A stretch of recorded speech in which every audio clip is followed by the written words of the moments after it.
guys and gals, Nary here from Drake Wing Gaming, and 70 Mounts Word of the Gaming Drag. Today I'm coming back at you with the Let's Play episode of Cienie. Anyway, let's go ahead and jump right back into it, shall we? Alarm chain, you were up, and let's go. Game, what the hell? Let's do maybe auto? There we go. 1 second, y'all. Alright, y'all, sorry about that. I was running the wrong version. Okay, let's go ahead and jump right back in, shall we? Alarm chain, you were up, and let's go. Alright. Maybe next time ask me before you do, though. Speaking of, your boss said that you and I gotta start working together tomorrow. Wait, did you just get recruited? No, she just wants you to tag along while I do my detective work. Just like old times, eh? I missed your stinking smoker's breath. Mm-hmm. I'll give you a call tomorrow. Drive safe. I noticed Tom staring right at me for a split second before he averts his gaze. As Iggy starts to walk off, David lifts himself up from the chair and slowly walks up to us. That was tiring. Right, let's head off. I'll drive you guys home. Yes, please. Tom just nods and walks out without a word. David follows suit. I light my cigarette as we drive along an empty road. It must have been a very stressful experience for them both. Especially Tom. He's already been through a lot. Where to, David? Oh, right. My place is, Spaceroa, 6th Street. Isn't your car still at Gruby Neswid's? Well, I don't feel like driving right now. That's fine. I'll drop you off first. Thanks. I glance at the rearview mirror. Tom is nervously shifting in his seat, his eyes darting between the window and his phone screen. David, on the other hand, sits eyes frozen, except for his shaking knees. When I first found him, he was so anxious, he could barely utter a single intelligible word. After calming down a little, he told me that Tom had rushed into the woods alone, leaving him behind. As for what actually happened, I'm still in the dark. Tom turns back to his phone and types something, before I hear David typing as well. Hey, David? Yes? His legs stop shaking as he looks at me.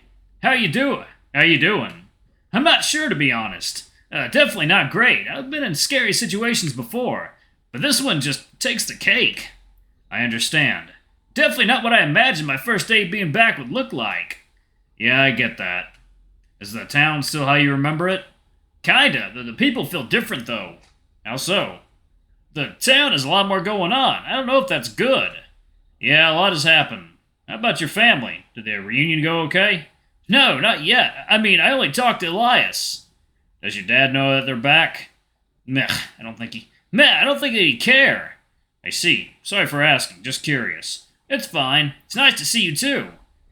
David turns to Tom, who's now staring out the window, his gaze empty and lifeless. Silence engulfs us. After a while, even the clickety-clack of their phone keypads has stopped, both of them now seeming preoccupied with their thoughts. Every now and then I cough lightly to distract myself from it. Here we are. Thanks for the ride, Mr. Waldner. No problem. You'll be all right from here. Second, y'all. Water time.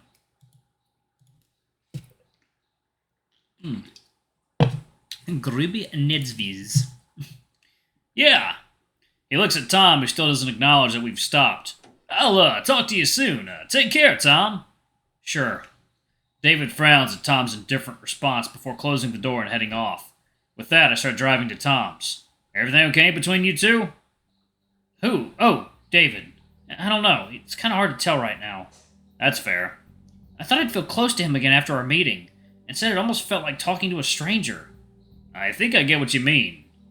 Having no idea what happened between the two at the bar, I struggled to steer the conversation. Tom?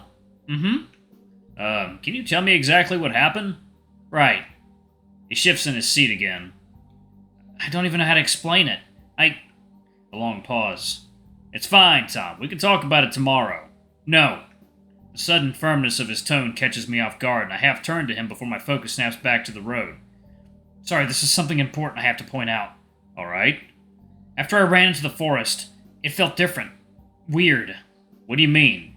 I've no clue myself. I had a headache throughout most of the day, coming and going, so it could be my meds. That doesn't sound good. If his meds are giving him terrible side effects, I'm afraid he'll be reluctant to take any at all. First I heard the yelling, then there were these whispers calling for help, which would worsen his symptoms. Whispers? I don't think I understand. Yeah, me neither. It was coming from all directions. It was hard to tell. The voices kind of sounded like a woman. Maybe like Mrs. Novak. Could it be the attacker's voice? Why would they call for help? The stuff Tom is saying about the whispers doesn't sound at all that believable, though. Tom would never lie about such things. He must have just imagined it due to the stress, or... Don't you think the voices you heard could just be your... I just told you I've been taking my meds. Well, were you two drinking? What? I asked if... No, I heard you just fine. We had not been drinking. You think I was drunk? I meant maybe you mixed something with your meds? I'm not stupid, Marcus. That's not what I'm saying. You know what? I'm fucking tired of this. Great. I really handled that well. I guess we're both just exhausted from this whole ordeal. Tom, I'm sorry. You know I didn't mean it that way. It's fine. Sorry, too, for snapping at you like that. I'm just pissed off because the cops asked the same fucking thing.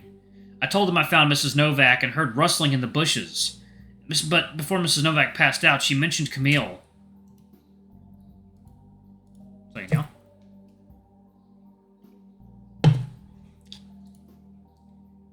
What did she say? I asked her if Camille hurt her. She said no. The cops are pretty sure it was him. But... I know, but they think it was Camille who was walking around. I definitely heard someone nearby, but I don't know who it was. I called Camille out, but nobody responded, yet I kept hearing the sounds. A part of me wanted to check out the noise, another part of me resisted. It felt strange, like I shouldn't. So I didn't. I understand. It was a risky situation. I'm glad you stayed behind. Yeah. And that's all of it. You then found me shortly after. I see. Those headaches don't sound good. You need to discuss your prescription with your psychiatrist. I'll give you a ride for your appointment. Just give me a call. Okay. Still, we've got more important things to focus on now, like what happened to Camille. Fuck, now I have to break it to him. Tom, about that. I think after today you should take it easy for a little while. I don't need to take it easy. I'm fine. Listen, Tom, you're clearly not in the right headspace for this. Just spend some time with your friends. Focus on the little shop. It's safer that way. Yeah, I doubt that. Nothing. Tom keeps silent for a while, his expression showing a deep consternation. You trying to get rid of me? You're not trying to get rid of me, are you? No, of course not. You're a bright kid. I could definitely use your help. It's just, sometimes you gotta know when enough is enough. He squints his eyes in a grimace before eventually he eventually relents and his muscles uncoil. Maybe you're right, but you'll keep me updated? Sure thing, bud. Just chillax. Nobody says chillax anymore. Oh, darn, I've definitely missed that train then. Yep. Very well, you surely know your millennial slangs better than I do. I let out a chuckle in an attempt to brighten the mood. After a moment or two, Tom smiles back at me. We reach his house shortly after. The light in Tom's living room is still on. Carol must be awake. Tom notices it too, sitting with his chin tucked to his chest, his hand clutching the door handle but not twisting it, as if he's trying to stall as long as he can. Do you want me to go with you and explain things? Nah, don't worry, I can handle my dad. He says it in a reassuring tone, but with a too quick smile. Will he be okay? With Dad? Yeah, of course. I mean, it's not like I'm not used to it by now. No, I mean overall. Oh, yeah, don't worry about it. He sighs as he readies himself to leave. I don't know if I should tell you this, since it might get to your head. Tell me what? You did good today. Huh, it was nothing. I give his shoulder a firm squeeze. Tom reciprocates with a nod of understanding. Okay, I'm gonna head home now. Drive safe, Marcus. As I reach for my lighter, Tom shakes his head disapprovingly. When he reaches the front of his house door, he turns around and we wave each other goodbye. Despite all these reassurances, worry washes over me. What a harrowing day it's been for all of us.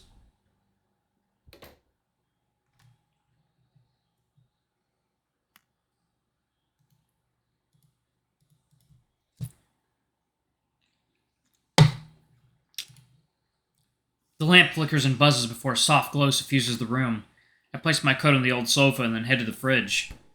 Oh, it's him, okay. There's only a few bottles of beer. I should have ordered a takeout. I grab a beer, then walk to the desk and start rifling through my notes. My thoughts swirl around everything that happened tonight. Working with the cops isn't a thrilling prospect, as much as I respect Igor for his work. That was a real letdown.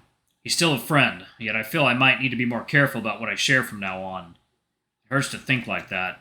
I'm trying to make sense of why he'd go behind my back with that. Besides him obviously trying to solve the case.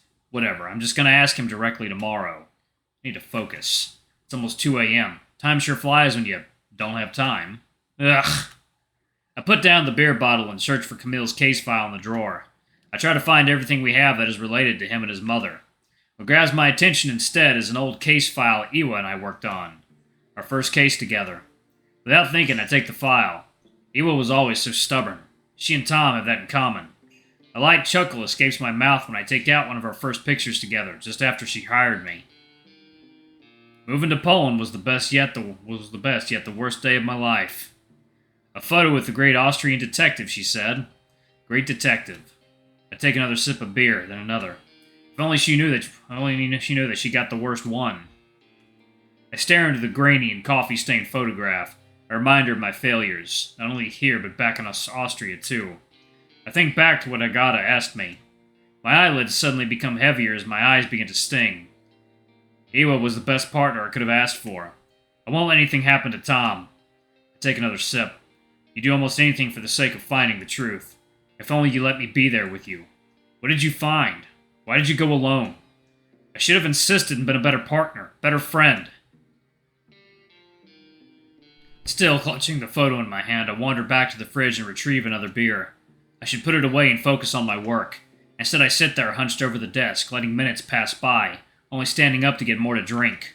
I've no idea how many bottles I've downed, let alone how long I've been staring at the picture. Suddenly, a strong, aching feeling scorches deep inside me, compelling me to reach for the nearest object. The beer bottle flies across the room before hitting the wall and breaking into pieces. Fuck! Its contents spill out and pool like thick, warm blood on a crime scene. The stench of lukewarm beer hangs in the air. I'm soon overcome by a wave of regret. Tom doesn't know that I didn't even try to stop her from going at it alone. He would hate me if he knew. I collapse back into my seat and bury my face in the crook of my elbow on the desk.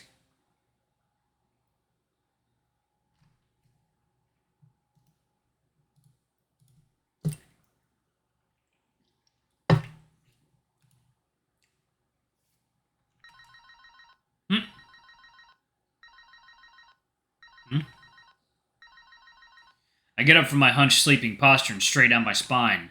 My back joints make an audible crack as I do so. Maybe I'm not all that different from Igor. I try to loosen up the tension around my neck and arms before remembering the office phone's ringing. Tysco and Waldner Detective Agency. Ah, Mr. Waldner, I'm so happy to hear from you again. Oh, Mrs. Barton, how can I help? I'd just like to mention that the photos and information you compiled together have shifted the court case in my favor. I'm no longer married to Andres, and will get half of his wealth. I can't help but yawn out loud. Well, that's wonderful to hear. Oh dear, did I wake you up, Mr. Waldner? No worries, just a long night. Very well, I've sent you the payment, plus a big tip coming your way. She enunciates the words big and tip very slowly. That's great, thank you so much. And maybe if you're in the area, we could go grab a drink. I'd love to. Oh, okay, she's probably younger. Maybe, I don't know. I'd love to, but for now I've got a lot of things on my plate, you see. A drink could be nice, though I've a sneaking suspicion that there's more to it than that.